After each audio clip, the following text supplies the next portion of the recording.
अक्टूबर 2025 में 41.7 billion dollar का trade deficit था। 2022 में रशिया और यूक्रेन का वॉर शुरू हुआ। जो क्रूड ऑयल का प्राइस था वो $100 पर बैरल पहुंच गया। 2024-25 में जो हमारा चाइना से एक्सपोर्ट है, जो चाइना को हम अपना माल बेचते हैं, उस बारे में बात कर रहा हूं 24-25 में। और मैं एक सरप्राइजिंग डेटा दूंगा, इसको जाके फैक्ट चेक कर लीजिएगा। आज ना नमस्कार बोलूंगा, ना अभिनंदन बोलूंगा, ना ये बोलूंगा कि आप जीवन का आनंद ले रहे होंगे। क्यों? क्योंकि ये मैटर ही इतना सीरियस है। ये वीडियो देखने के बाद आप में से कुछ लोग जो सरकार की तारीफ में होंगे, सरकार की तरफ होंगे, हो सकता है वो मुझे गालियां दें, हो सकता है मुझे गलत साबित करने की कोशिश करें, लेकिन फैक्ट होता है। और वो फैक्ट क्या है? रुपए का भाव अभी फिलहाल सबसे कमजोर स्थिति में है। 90 रुपया, $1 90 रुपए के बराबर हो गया है। और ये बहुत चिंताजनक विषय है। आज के लिए चिंताजनक है कि नहीं है वो बात की बात है, लेकिन जो आप पैसा सेव कर रहे हैं, जो मर के कमाई, टैक्स पे करने के बाद, दुनिया भर का सारे खर्चे पे करने के बाद, जीएसटी पे करने के बाद, सबके बाद जो पैसा बचा के रख रहे हैं कि मेरे बुढ़ापे में काम आएगा ना, वो आप कितना भी बचा लीजिए, लेकिन ये रुपये की स्थिति अगर ऐसे ही गिरती रही तो आपका बुढ़ापा तो बर्बाद होने वाला है। जवानी, अधेड़ावस्था या जिस भी उम्र में आप, ये भले ही अभी ठीक ठाक आपको लग रहा हो कि बड़ा अच्छा सब कुछ है, सफ़ेद कपड़े से ढका हुआ है, लेकिन उसके पीछे जो कमज़ोर बात है, उस बात को समझना बेहद ज़रूरी है। और आज इस वीडियो में इसी बारे में बात करने वाले हैं। बात की मैं शुरुआत करूं उससे पहले हमारे देश के यशस्वी प्रधानमंत्री जी की ये वीडियो आप देख लीजिए और इसको सुन लीजिए, फिर बात करते हैं। जिस प्रकार से डॉलर मजबूत होता जा रहा है, रुपया कमजोर होता जा रहा है, पाकिस्तान की करेंसी को कोई प्रॉब्लम नहीं है, श्रीलंका की करेंसी को कोई प्रॉब्लम नहीं है, हमारे अड़ोस पड़ोस में छोटे देशों को भी डॉलर के मुकाबले में कोई नुकसान नहीं हो रहा है।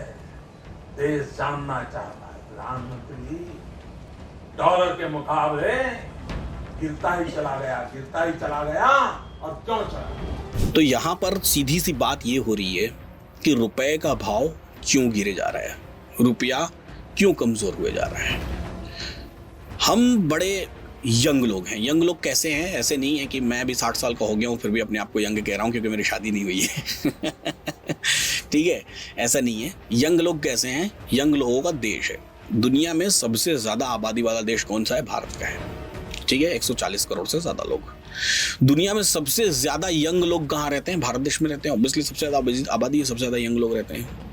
और ये भारत के लोग कहते हैं कि दुनिया में टेक्नोलॉजी में किसी का दबदबा है, आईटी सेक्टर में किसी का दबदबा है तो भारत का है। कहने के लिए तो हम अपने आप में विश्व गुरु भी हैं। कहने के लिए तो हमारे यहाँ आयुर्वेद से जन्मी हुई सारी दवाएं हैं। कहने के लिए जीरो का जन्म भारत में हुआ था। कहने के लिए भारत के लोग सबसे ब्रिलियंट है, सबसे तेज तर्रार हैं, फिर भी भारत अभी तक विकसित देश नहीं हो पाया है। क्यों नहीं हो पाया? उसके बहुत सारे अपने कारण हैं, अपने रीजंस हैं। भारत विकसित देश नहीं हो पाया, चलो ठीक है। भारत और अभी क्या फिलहाल कर रहा है? भारत बहुत क्या अपने आप में खुशहाल है। जी हाँ, यहाँ के लोग बहुत खुशहाल हैं, बहुत खुशी भरा जीवन जी रहे हैं, अच्छा जीवन जी रहे हैं, खा रहे हैं, कमा रहे हैं। धीरे धीरे महंगाई घट रही है, धीरे धीरे लोगों की इनकम बढ़ रही है, सरकार टैक्स स्लैब कम कर रही है, जीएसटी के का दायरा कम कर रही है, सड़कें बन रही हैं, विकास हो रहा है, डेवलपमेंट हो रहा है, सब अपनी जगह है, सब कुछ बहुत बढ़िया चल रहा है इस देश में। लेकिन एक चीज़ जो है, जो बेहद चिंताजनक है, बेहद भयावह है, लेकिन उस पर न सरकार बोल रही है, न जनता बोल रही है, न जनता सरकार से जवाब मांग रही है, न सरकार जवाब देना चाह रही है। तो अगर सरकार जवाब नहीं देना चाह रही है तो मैंने सोचा मैं ही डिटेल्ड वीडियो बना के आपको जवाब दे दूं, आपको बता दूं कि आखिर ऐसा क्या कारण है रुपए का भाव नीचे गिरे चला जा रहा है। ये वीडियो सीरियसली कोई पॉलिटिकल वीडियो नहीं है, लेकिन फिर भी अगर आप मुझे गालियां देना चाहते हैं तो आप दे सकते हैं, कोई फर्क नहीं पड़ता इस बात से मुझे, क्योंकि शिक्षा देना मेरा काम है फाइनेंस की।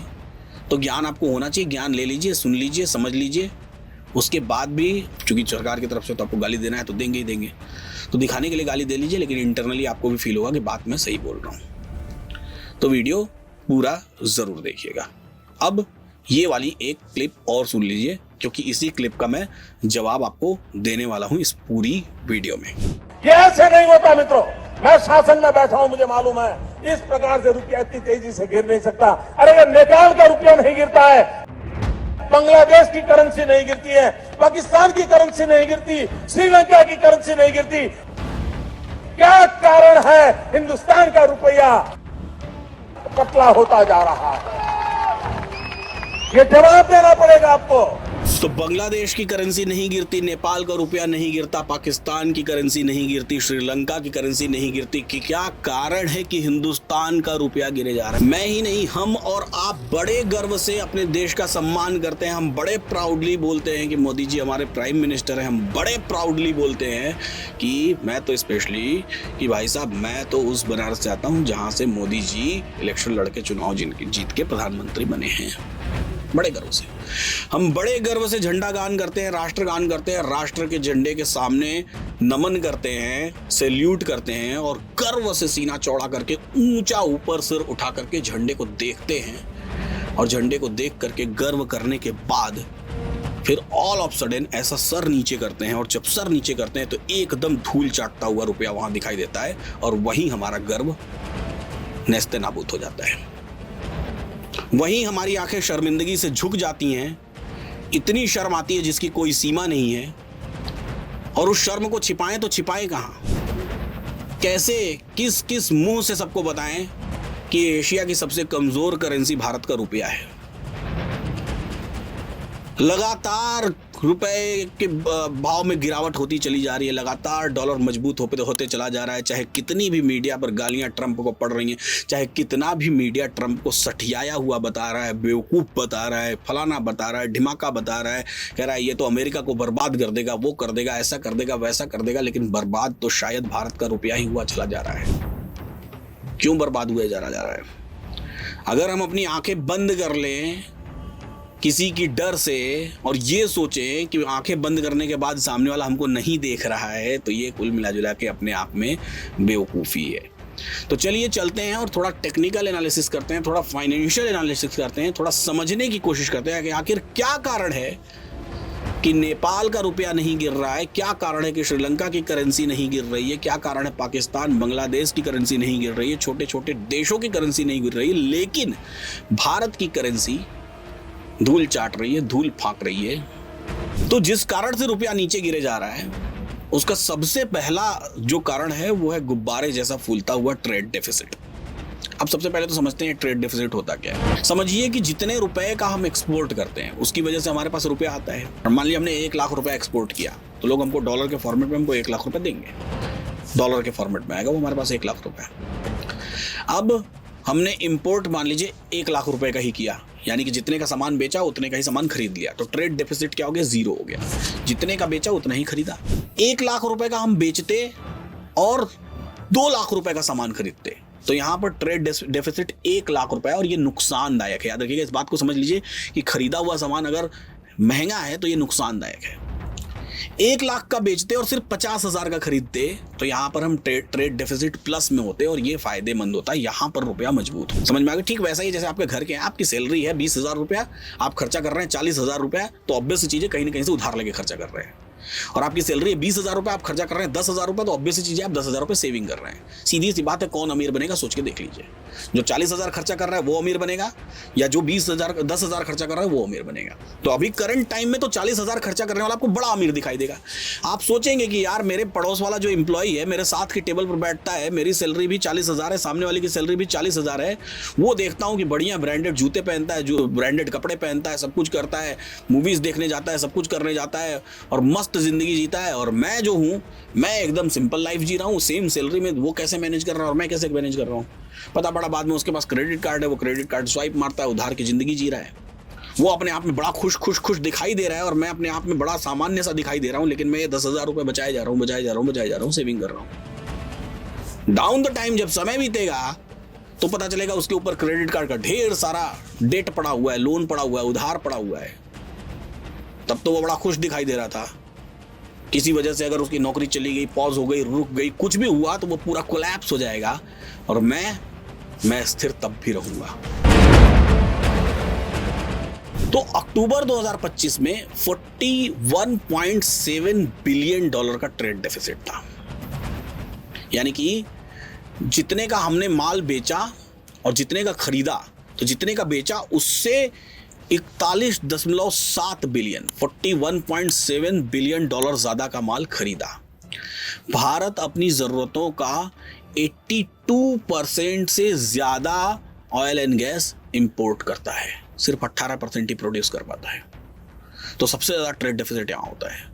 और ये एक सबसे पहला और सबसे बड़ा कारण है कि रुपए की वैल्यू गिरे जा रही है, क्योंकि ट्रेड डेफिसिट जो है वो कम नहीं हो रहा है। ट्रेड डेफिसिट जब तक कम नहीं होगा, रुपए की वैल्यू ऐसे ही गिरती चली जाएगी। और सरकार यहाँ पर कितने कदम उठा रही है, क्या कदम उठा रही है, उसमें अभी यूएस का टैरिफ वाला कांड आपने देख ही लिया। उसके कारण और ट्रेड डेफिसिट बढ़ गया, क्योंकि हमारे एक्सपोर्ट्स कम हो गए।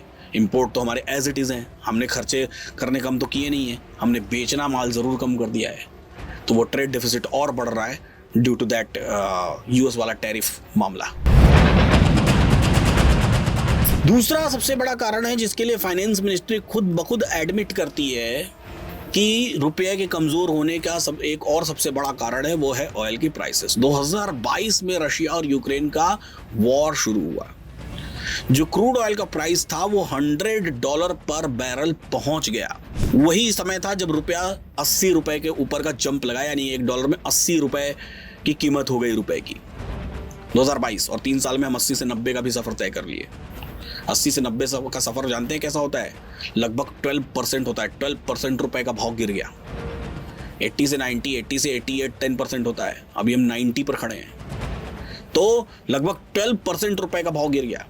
और क्रूड ऑयल की बढ़ती हुई प्राइसेस, हालांकि भारत ने इसको स्टेबल करने की बहुत कोशिश की, रशिया से कम दाम पर खरीदने की कोशिश की। यहाँ पर सरकार की बेहद तारीफ होनी चाहिए कि कोशिश किया, कहीं ये 90 की जगह 100 भी हो सकता था। तो कोशिश किया, बहुत ट्राई किया, लेकिन फिर भी कूटनीति रणनीति में कहीं ना कहीं हार मिली है, जिसकी वजह से रुपया 90 तक पहुंच गया, कंट्रोल नहीं हो पाया, रुक नहीं पाया। तीसरे कारण की ओर चलते हैं। ये इंटरेस्टिंग फैक्ट चाइना से लड़ाई वाला फैक्ट है। लड़ाई मतलब वो लड़ाई की बात मैं नहीं कर रहा हूँ, मैं लड़ाई की बात कर रहा हूँ चाइना से एक्सपोर्ट इंपोर्ट की लड़ाई।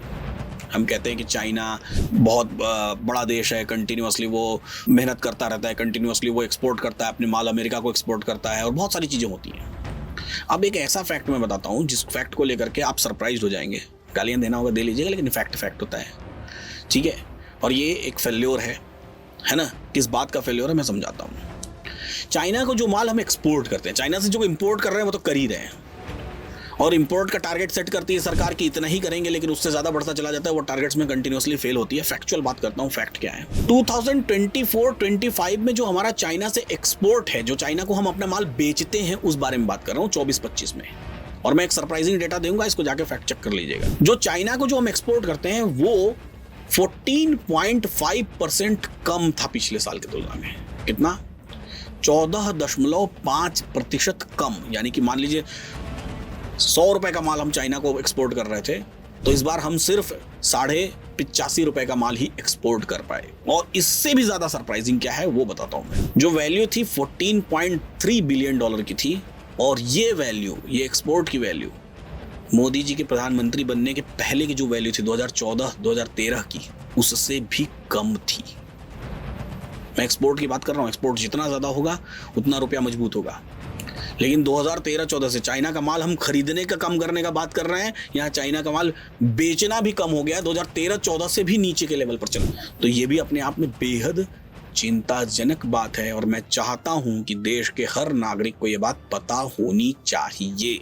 और इसी बीच जो चाइना से हम माल इंपोर्ट करते हैं वो इस साल लगभग 113 बिलियन का था, जो लगभग मोटा मोटा 100 बिलियन का ट्रेड डेफिसिट क्रिएट करता है। $100 बिलियन का ट्रेड डेफिसिट सिर्फ हम चाइना से है। मतलब जितने का माल वहां एक्सपोर्ट कर रहे हैं उससे 100 बिलियन लगभग डॉलर का माल हम यहाँ पर इंपोर्ट कर रहे हैं अपने आप में। तो मेक इन इंडिया तो हम पुश कर रहे हैं कि make in India, make in India, make in India. हम ये भी पुश कर रहे हैं कि चाइना का माल खरीदना छोड़ो, चाइना का माल खरीदना छोड़ो, चाइना का माल खरीदना छोड़ो। लेकिन अभी उसका इफेक्ट इतना नहीं आ पाया है कि हम बीट कर पाए, बीट क्या, ट्रेड डेफिसिट को ही कम कर पाए। यानी कि हमारे माल अभी शायद या तो उतने कॉम्पिटिटिव है नहीं, या फिर हमारा जो सिस्टम है वो इतना सक्षम है नहीं कि इस माल को बाहर बेच पाए, कि ये सारे माल बाहर बिक पाए, या हमारी मैन्युफैक्चरिंग अभी उतनी नहीं है कि हम उतनी मैन्युफैक्चरिंग करके बाहर के ऑर्डर्स की सप्लाई कर पाए, पूर्ति कर पाए, या हमारी कॉस्ट अभी तक वहां तक नहीं पहुंच पाई है कि हम चाइना को इस मामले में बीट कर पाए। तो कुल मिला जुला के ये चाइना से हुआ ट्रेड डेफिसिट भी बहुत बड़ा रीजन है कि रुपए का भाव कंटिन्यूअसली नीचे गिरता चला जा रहा है। अब अगली बात जो हम करते हैं ये बेहद इंपॉर्टेंट है, ये हमसे और आपसे बहुत कनेक्टेड है।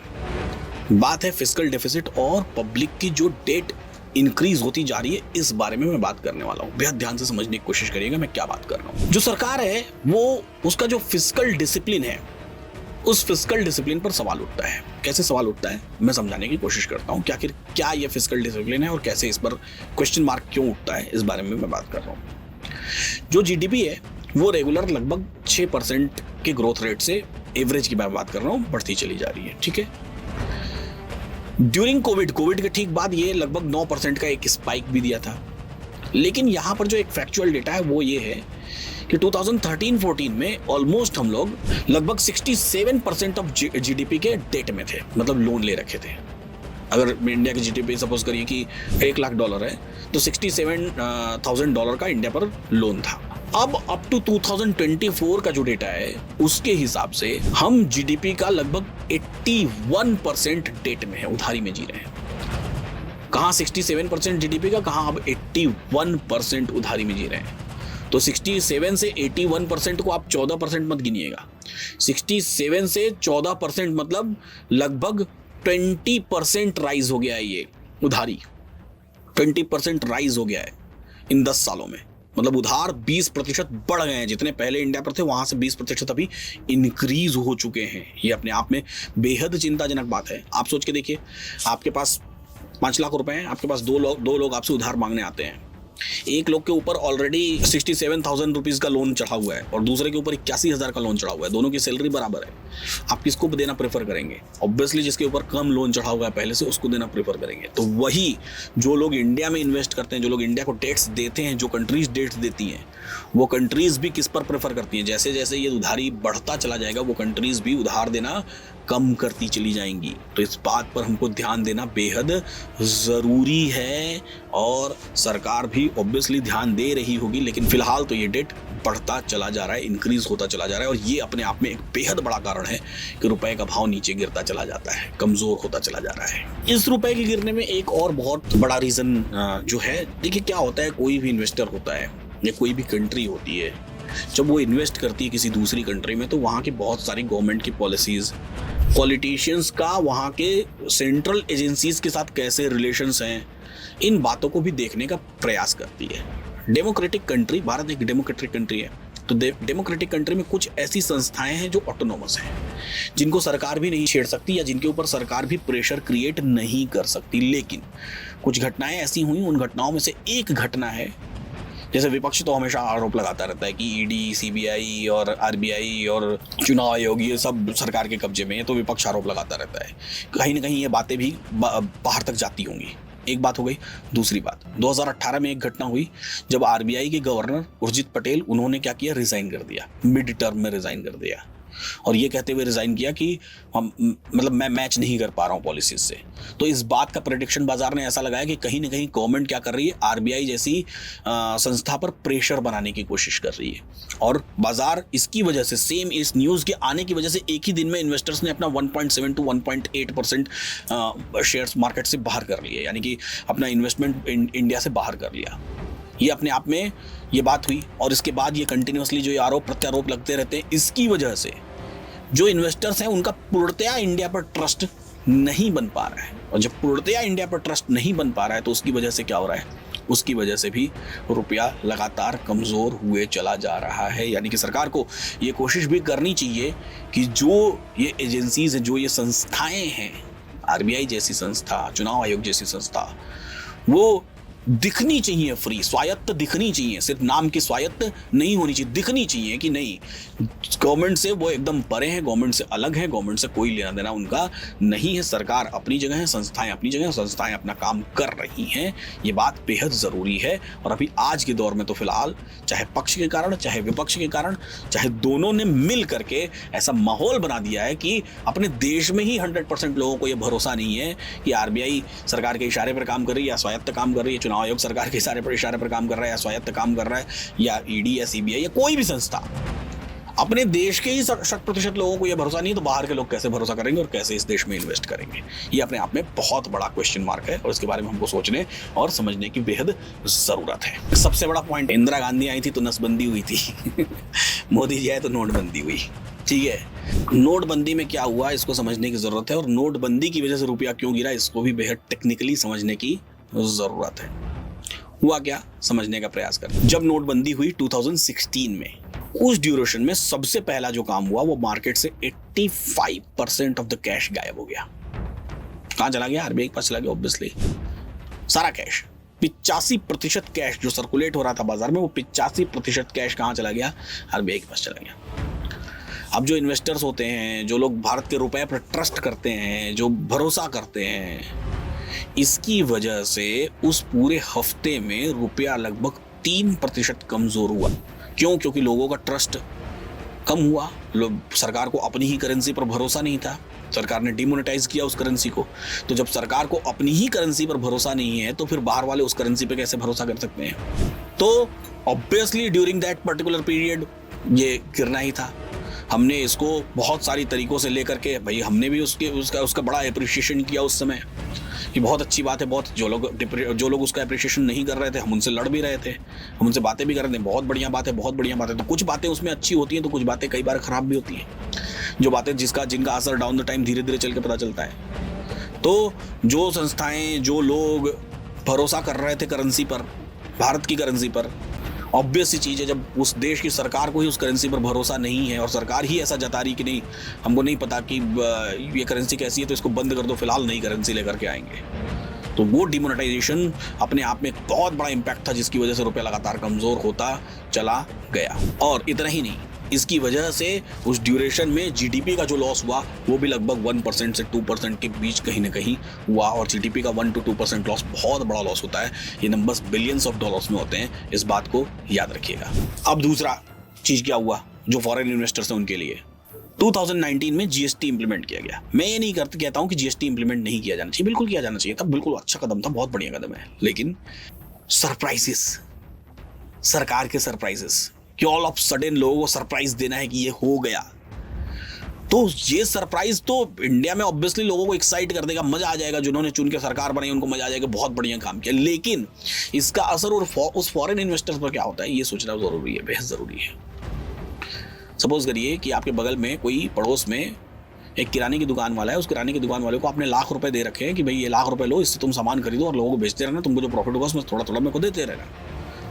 ऑल ऑफ सडन उस किराने की दुकान वाले को ने क्या किया कि एक ऑफर निकाल दिया कि आज की डेट में मेरे दुकान पर 70% का ऑफर है, 70% डिस्काउंट में सामान लेके चले जाओ। तो आपको तो चिंता होगी ना, आपको पता है कि 70% इसकी मार्जिन भी नहीं है तो भी 70% का डिस्काउंट दे रहा है, तो मेरा लाख रुपए कहीं ना डूब जाए। तो ऐसा ही फॉरेन इन्वेस्टर्स के साथ भी होता है, जब all of sudden policy change होती है और एकदम सरप्राइज पॉलिसी चेंज होती है और इतनी बड़ी पॉलिसी चेंज होती है, तो कहीं ना कहीं ये फॉरेन इन्वेस्टर्स के मन में शंका, पैनिक, डर क्रिएट करती है और वो पैसा बाजार से विड्रॉ करने की कोशिश करते हैं। और ऐसे केसेस में भी रुपया कमजोर होता है, तो ये भी वन ऑफ द रीजंस है रुपया के कमजोर होने का। एक पहलू उसका अच्छा है, तो ये जो खराब वाला पहलू है, इस खराब वाले पहलू को भी हमको जानना बेहद जरूरी है। कोई काल कुछ सरकारों के लिए किसी मामले में किस्मत खराब वाले काल भी होता है। अलग अलग सरकारों में अलग अलग चीजें ऐसी होती हैं। रुपए की मजबूती के मामले में सरकार की किस्मत कहीं न कहीं कुछ ग्लोबल सिनेरियोज की वजह से खराब भी है। कैसे खराब है समझाने की कोशिश करना। सबसे पहला ग्लोबल सिनेरियो, जो अपने देश में कर रहे हैं वो तो करते रहे, नोटबंदी होता रहा, जीएसटी आती रही, जो हो रहा है वो सब चीजें तो होती रही, लेकिन ग्लोबल सिनेरियोज कैसे क्रिएट हुए उसको भी समझने की कोशिश करते हैं। कोविड-19 सबसे बड़ा पेंडेमिक, 100 सालों के बाद इस तरह का कोई पेंडेमिक आया था। 100 साल पहले इकोनॉमी ऐसी नहीं थी, लेकिन 100 साल बाद जब बढ़ती हुई फलती फूलती इकोनॉमी और उसमें कोविड-19 जैसा पेंडेमिक जिसमें इतने सारे खर्चे और एकदम से सब कुछ सारा का सारा व्यापार रुक जाना, ये अपने आप में सरकार के लिए बेहद बड़ा चैलेंज था। कोविड-19 जैसे ही खत्म हुआ, बैक टू बैक इवेंट समझिएगा, कोविड-19 जैसे ही खत्म हुआ वैसे ही रशिया यूक्रेन वॉर शुरू हो गया। अब रशिया यूक्रेन वॉर कंटिन्यूअसली उस आग में जलता रहा, कंटिन्यूअसली भारत पेट्रोलियम और एनर्जी और इन सारी चीज़ों का जुगाड़ कर रहा है, कंटिन्यूअसली कहीं रशिया पर सैंक्शंस लग रहे हैं तो रशिया के साथ एक्सपोर्ट बंद हो रहा है, बहुत सारे एक्सपोर्ट और इंपोर्ट उसकी वजह से इम्पैक्ट हो रहे हैं। रशिया पर युद्ध चल रहा है, अमेरिका प्रेशर बना रहा है, उसकी वजह से चाइना इंडिया में कोई सामान भेजना बंद कर दे रहा है। तो ये जो प्रेशर है, उधर इजराइल का अलग वार चल रहा है, वो जो प्रेशर है कंटिन्यूसली चल रहा है। उधर अफगानिस्तान वाली कहानी अलग चल रही है, तालिबान वाली कहानी, वो जो प्रेशर है वो चल रहा है। तो इतने सारे, उसी में ब्रेक्जिट भी हो रहा है, ब्रिटेन का एग्जिट होना। तो इतनी सारी जो स्टोरीज एक के बाद एक तो back to back global scenario में चल रही है। कोई दशक सरकार किसी दशक में ऐसे रहती है जहां ग्लोबल सिनेरियो एकदम साइलेंट रहते हैं, शांत रहते हैं, लेकिन ये दशक ऐसा है सरकार के लिए जहां पर back to back global scenarios होते चले जा रहे हैं। उन ग्लोबल सिनेरियोज की वजह से कहां 75, 76, 77 रुपए चलने वाला रुपया 2020 के आसपास, उसके बाद लगातार इतने बैक टू बैक सिनेरियोज हुए कि वो सीधा 90 पर चल रहा है, कमजोर होता चला जा रहा है, कंटिन्यूअसली कमजोर होता चला जा रहा है। तो ये ग्लोबल सिनेरियोज में टैक्टिकली जो हैंडलिंग होती है, या तो वो हैंडलिंग कमजोर रही, या तो वो हैंडलिंग इतनी मजबूत रही कि उसकी मजबूती सामने जो सिनेरियोज थे उसके सामने कमजोर पड़ गई। भले ही मजबूत रही, अपने आप में बहुत अच्छी रही, फिर भी। तो इस बात को भी हमको सोचना, समझना और जानना बेहद जरूरी है कि रुपए के कमजोर होने का एक सबसे बड़ा कारण ये भी है कि शायद किस्मत खराब, ग्लोबल सिनेरियोज में किस्मत खराब वाला। और अभी उसके बाद सबसे आखिरी जो चल रहा है वो तो आप देख ही रहे हैं कि कौन सा चल रहा है। जब यूएस ने टैरिफ सारे कंट्रीज पर लगा दिया, उसमें स्पेशली इंडिया को मेंशन किया गया। पूरी दुनिया में इंडिया सिर्फ इसलिए जाना गया क्योंकि वो रशिया से ऑयल खरीद रहा था। कंटिन्यूअसली वो प्रेशर क्रिएट किया गया भारत पर, किया गया नहीं, किया जा रहा है कंटिन्यूअसली वो प्रेशर क्रिएट। उसकी वजह से रेसिप्रोकल टैरिफ, भारत पर 50% रेसिप्रोकल टैरिफ लगा दिया गया है। उसकी वजह से भारत के एक्सपोर्ट ऑटोमेटिकली कम हो गए हैं, इंपोर्ट एज इट इज जारी है। तो ये कहीं ना कहीं अपने आप में रुपए को और कमजोर करता चला जा रहा है। और अब सबसे आखिरी और सबसे मेजर पॉइंट कि रुपए का मजबूत होना, कमजोर होना, ये सब कुछ आरबीआई इस मामले में हमेशा डायरेक्टली इंटरवीन करता है और डायरेक्टली आरबीआई इस मामले को देखता है। तो आरबीआई क्या कर रहा है और कैसे कर रहा है, इस बात को भी हम लोग समझने का प्रयास करते हैं कि किस तरीके से आरबीआई रुपये को बचाने की कोशिश कर रहा है और कब तक बचाने की कोशिश किया, और ऐसा क्या हुआ कि रुपया ऑल ऑफ सडन 88 से 90 पहुंच गया। ऑल ऑफ सडन पहुंचा ना 88 से 90, 2 रुपए का ये डिफरेंस, जो कि लगभग 2.5% के आसपास होता है। 2.5% का ये डिफरेंस, 2.5% का ये फॉल क्यों आया, ये कमजोरी क्यों आई, इसको भी समझने का प्रयास करते हैं। देखिए होता क्या है कि जब भी किसी भी देश की करेंसी, ऐसा लगता है किसी भी उस देश के सेंट्रल बैंकों की करेंसी कमजोर हुई, तो सेंट्रल बैंक क्या करती है, डॉलर के रिजर्व्स को बेचने का प्रयास करती है। और जब वो डॉलर के रिजर्व्स को बेचती है तो उसकी वजह से करेंसी वापस से क्या हो जाती है, ऑन द ट्रैक आ जाती है। तो ये प्रयास आरबीआई ने भी किया। कैसे किया, वो उस प्रयास की वजह से हुआ क्या, ये भी समझने का प्रयास करते हैं। सितंबर 2025 में जो डॉलर का रिजर्व था इंडिया के पास, वो लगभग $704 बिलियन के आसपास था। आरबीआई कंटिन्यूअसली करेंसी के कमजोर होने के कारण, भारतीय रुपयों के कमजोर होने के कारण इस डॉलर के रिजर्व को बेचने का प्रयास करती रही, बेचती रही। इसकी वजह से अक्टूबर 2025 आते आते ये रिजर्व डॉलर का $704 बिलियन से $625 बिलियन तक पहुंच गया है। यानी कि लगभग 75-80 बिलियन डॉलर के रिजर्व को आरबीआई ने कंटिन्यूअसली बेच दिया। और इस बेचने से क्या साबित होता है, एक बात और ये जानना और समझना बेहद जरूरी है कि हम बेचते कब हैं। जब आपको एज अ सेंट्रल बैंक, जब आपको एज अ गवर्नमेंट अपनी पॉलिसीज, अपने अंडरलाइंग एसेट्स, अपने फंडामेंटल्स पर कॉन्फिडेंस नहीं होता है, आप यहां कमजोर पड़ने लगते हैं। ये जो भी फॉरेन इन्वेस्टर रहेगा उसको ये दिखेगा, वो यही इंटरप्रेट करेगा इस बात से। तो आपका घर का कोई पड़ोसी है, वो फंस गया है डेट में, उधारी में फंस गया है, अब वो अपने घर का एक एक सामान बेचना शुरू कर दिया। मतलब आप समझ जाइए, जब वो अपने घर का सामान बेचना शुरू कर दिया, गहना बेचना शुरू कर दिया, तो समझ जाइए कि अब उसको अपनी सैलरी पर भरोसा नहीं रहा। अब उसको ये भरोसा नहीं रहा कि मुझे जो सैलरी मिल रही है, मेरी जो कमाई हो रही है, वो इस डेट की पूर्ति कर पाएगी। और भारत के इस कंडीशन को भी इसी तरीके से इंटरप्रेट किया जाएगा दुनिया भर के बाजार में। उसकी वजह से रुपए में और कमजोरी आनी शुरू हुई। और ये बैक कब तक किया आरबीआई ने, ये बैक तब तक किया जब तक रुपया 88 रुपए तक भी पहुंच गया। और 88 पहुंचने के बाद all of sudden RBI dollar को बेचना बंद कर दी, डॉलर के रिजर्व्स को बेचना बंद कर दी। और जैसे ही रिजर्व्स को बेचना बंद की, ऑल ऑफ सडन एक फिर से 2.5% का फॉल और रुपया सीधा 90 के नीचे धराशायी। जब ये सब कुछ हुआ तो इन सब को ओवरऑल जब मिलाया गया तो सबसे सरप्राइजिंग बात और सबसे फैक्चुअल बात जो मैं आपको बताता हूं वो ये है कि 2014 से लेकर के 2025 तक रुपए में टोटल 30% का फॉल आया है। 30% रुपया कमजोर हो गया है और अभी के समय में अपने जीवन में ये इतना धराशायी है कि सर झुका के क्या देखेंगे आप, अपने सर को अपनी आंखों को मिट्टी में मिला लीजिए तो भी शायद रुपया आपको ना दिखाई दे कि रुपया किस मिट्टी में मिल चुका है। और अब इसका जवाब कौन देगा वो मुझे नहीं पता, अब ये सुधरेगा कैसे वो मुझे नहीं पता, इसका हमारे और आपके जीवन पर क्या इंपैक्ट पड़ रहा है। आज के जीवन में हो सकता है हमारा आपका जीवन बड़ा खुशहाल चल रहा है, कोई दिक्कत कोई समस्या वाली बात नहीं है, लेकिन जो सेविंग्स हम किए जा रहे हैं अपने भविष्य के लिए, जब हम बूढ़े हो जाएंगे, जो हमारे बच्चों को जो हम देंगे तो वो बहुत सारा पैसा होना चाहिए, लेकिन अगर ये ऐसे ही कमज़ोर होता रहा तो हम एक्सपेक्ट कुछ और कर रहे हैं और लेकिन होगा कुछ और। रुपया इतना कमज़ोर हो चुका रहेगा कि वो बहुत सारा पैसा हमारे लिए कोई मायने नहीं रखेगा। ठीक इसी तरीके से मैं एक एग्जांपल देता हूँ। 1920 के दौर में $1 1 रुपया के बराबर हुआ करता था। उस समय सपोज करिए कोई $1 लाख सजो के रखता या $1 लाख रुपया सजो के रखता तो उस $1 लाख रुपए की कोई कीमत आज की डेट में नहीं रह जाती, क्योंकि रुपया लगातार कमज़ोर होता चला गया है। उसके बजाय अगर वो $1 लाख सजो के रखता तो चूंकि डॉलर लगातार मजबूत होता चला गया है तो उसका वो $1 लाख न जाने कहाँ का कहाँ पहुंच चुका होता। उस $1 लाख के एवज में आज उसको 90 लाख रुपए मिल रहे होते, जो कहीं ना कहीं मायने रखते हैं। लेकिन वो $1 लाख रुपया सजो के रखा होता तो वो $1 लाख रुपया आज भी $1 लाख रुपए के ही बराबर है। तो ये रुपया कुछ इस तरीके से धराशायी हो रहा है। आज की डेट में भी अगर आप $1 लाख सजोने जाएंगे तो सोच के देखिए 90 लाख रुपए आपको सजोने पड़ेंगे। अगर डॉलर कमज़ोर हुआ आगे चल के तो वो 90 लाख रुपए कम होते चले जाएंगे। रुपया आपने सजोया तो रुपया मजबूत हुआ तब तो हो सकता है उसकी कुछ कीमत बढ़े, लेकिन अगर वैसे ही रुपया कमज़ोर होता रहा तो 1920 में तो बहुत ज़्यादा लगते रहेंगे कि $1 लाख रुपया, लेकिन आज वो $1 लाख रुपये क्या है, किसी के लिए कोई मायने, उसका जीवन नहीं चल सकता उस $1 लाख रुपये से। तो आप अपने बुढ़ापे के लिए अगर पैसा सजो रहे हैं और रुपया ऐसे ही कमज़ोर होता चला जा रहा है तो ये आपके लिए, मेरे लिए और पूरे देश के लिए चिंता का विषय है। और मैं चाहूँगा कि हम और आप मिल के इस वीडियो को शेयर करें और सरकार से ये अपील करें कि कुछ भी करिए, मालिक, प्रभु, भगवान, जो भी हैं आप हमारे लिए, कुछ भी करिए, लेकिन हमको बचा लीजिए, हमारे भविष्य को बचा लीजिए। क्योंकि हम तो वोट देने वाले लोग हैं, हम वोट देते हैं तो सरकार बनती है। अब जो सरकार बन गई वही सरकार हमारे लिए सरकार है, इसीलिए तो हम उसको सरकार कहते हैं। हमारी सरकार आप ही हैं।